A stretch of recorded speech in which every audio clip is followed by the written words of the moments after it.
Hej og velkommen til her på Alt om ADHD. I dag har vi inviteret Erik Jørgensen, som er formand for ADHD-foreningens lokalafdeling i Nordsjælland.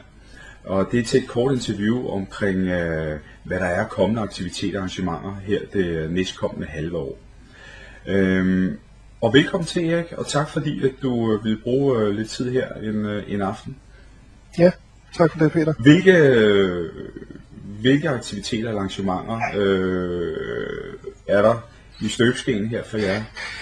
Ja, man kan sige, at vi har prøvet at have et halvår, der er besat så godt som det nu er muligt med de ressourcer, vi har. Det er jo som bekendt frivilligt arbejde. Ja. Men vi kan jo lige starte her med januar måned. Der har vi den 17. januar, der har vi et åbent hus for frivillige oppe ved Frivilligcentret i Hillerød. Vi vil prøve at se, om vi kan tiltrække nogle flere frivillige. Det er også nævnt i det seneste medlemsblad. At der er nogle forskellige profiler, og hvis der er nogen, der synes, de matcher, så synes jeg, at de skulle prøve at henvende sig. Der er masser af muligheder. Erik, hvad betyder det, når du siger frivillig?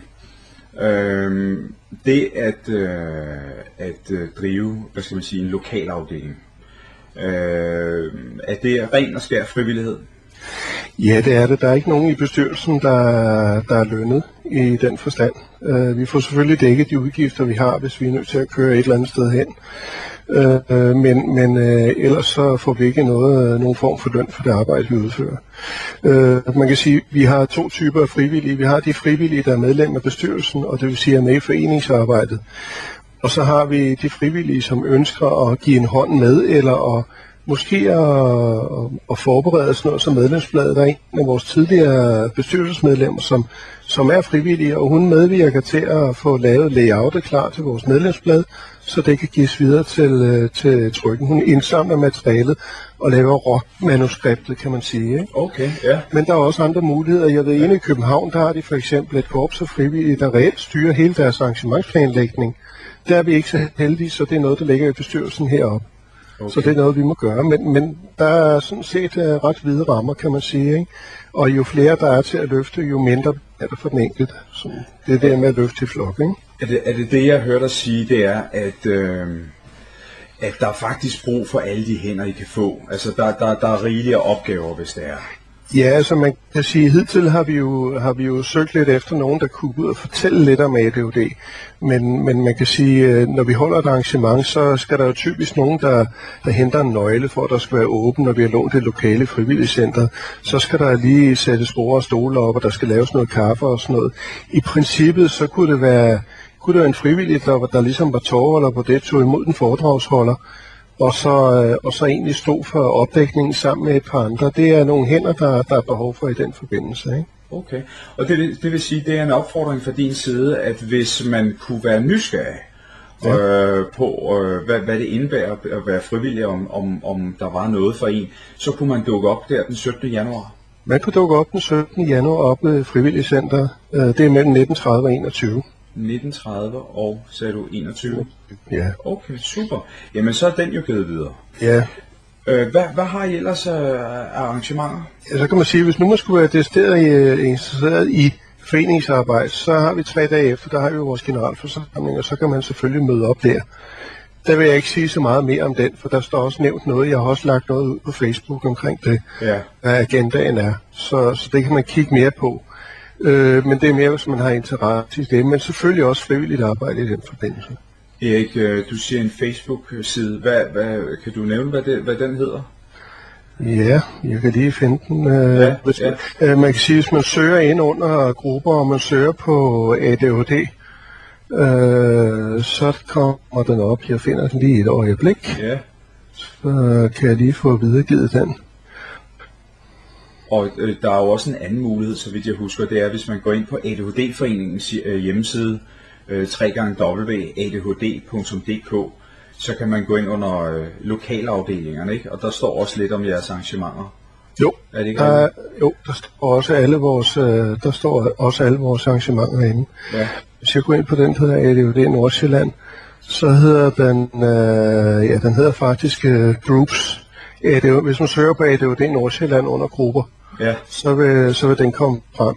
Jeg ved, at ADHD-foreningen har også en Facebook-side for dem. Og man kan i princippet gå ind på begge to. Vi prøver at annoncere begge steder, men i hvert fald på ADHD Nordsjælland, der prøver vi at lægge de arrangementer ud, der kunne have interesse. Ikke? Okay, det er super. Så udover det her med, at I har det her arrangement med frivillige, man kan møde op der den 17. og så generalforsamlingen 3 dage efter. Ja. Hvad har I så ellers i støbeskeen?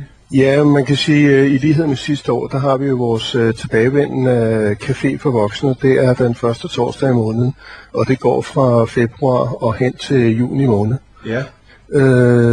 Og så sidst på måneden, det er den sidste tirsdag i måneden, der har vi en pårørende café. Okay. Det giver lidt sig selv café for voksne. Det er for medlemmer med ADHD, der er over 18 år. Ja. Og pårørende café, jamen det kan være børn, det kan være forældre, det kan være ægtefælle. Det vil sige pårørende i enhver form, kan man sige, til nogen med ADHD. Der kan også være mange udfordringer forbundet. Ja, ja. Og hvad foregår der typisk der? Hvad foregår der på sådan en aften? Jamen, jeg ved i hvert fald, at for caféen for voksne, der har de gjort det tidligere. Der har været en oplægsholder, der har haft et oplæg af måske en times tid. Og så har der ud fra det emne, som oplægsholderen har holdt, så har der været noget diskussion. Men i princippet er det lige så meget en netværksdannelse. Der er mange, der kommer der sådan tilbagevendende fra gang til gang, at de kender hinanden. Ikke? Ja, ja. Så der er altså mulighed for også, og man kan sige, det er en form for selvhjælpsgruppe, kan man sige. Ja. Dem, der møder hinanden der, de kan tale om de problemer, de har. Og det er jo som bekendt, det er jo næsten det største hjælp at fordele de ting, gode som dårlige, man har. Ikke? Ja, ja. Altså det der med at få snakket sammen om, at man ikke føler, at man er den eneste i verden, der har de her problemer, og få udvekslet, hvad der virker og hvad der ikke virker. Netop. Ja, ja. Hvis du skulle nævne noget, der har været en succes i løbet af det forgangne år, i forhold til jer som lokalforening, har der været et arrangement eller en aktivitet, hvor du specielt kigger tilbage og siger, at det her, det var sørme godt? Jamen altså, jeg vil jo selvfølgelig kigge tilbage på de sidste 3 år. Der har vi jo holdt sådan et stort arrangement, der er åbent og gratis for alle, uanset om man er medlem eller ej. Og det har vi holdt i Slangeruphallen. Og vi har faktisk lykkedes os at trække et sted mellem den gang vi har trukket færrest til, det var godt 200 mennesker, og den første gang, der trak vi omkring 480 mennesker. Grunden til, at jeg synes, det er interessant, det er fordi, at vi får ligesom ADHD Nordsjælland på tavlen, kan man sige, også i forhold til alle kommunerne, fordi vi annoncerer det til alle de 12 kommuner, der er i Nordsjælland, som vi dækker, og beder dem om at videresende invitationen ud til forvaltning af institutioner i deres kommune. Ja. Så vi får både fat i mange professionelle, som måske får noget input, som de ellers ikke vil få, fordi vi må nok erkende, at kommunerne de er lidt spareramt, og de har måske ikke tid til at ofre de ressourcer eller de penge på, at der kommer en ud og fortæller lidt om ADHD inden for deres forvaltninger. Erik, hvad med, kommer der nogle arrangementer senere på året, eller skal vi tage det om et halvt års tid, når det næste halve år kommer? Eller? Ja, så man kan sige, i modsætning til tidligere år, nu har vi jo kun haft et stort gratis arrangement om året de foregående 3 år. Ja. Jeg har faktisk vi prøver at satse på nu, at vi vil holde et stort arrangement halvårligt. Det vil sige et forår og et efterår. Og netop her i det her forår, der har vi fået en aftale med Søren Dalsgaard. Ja.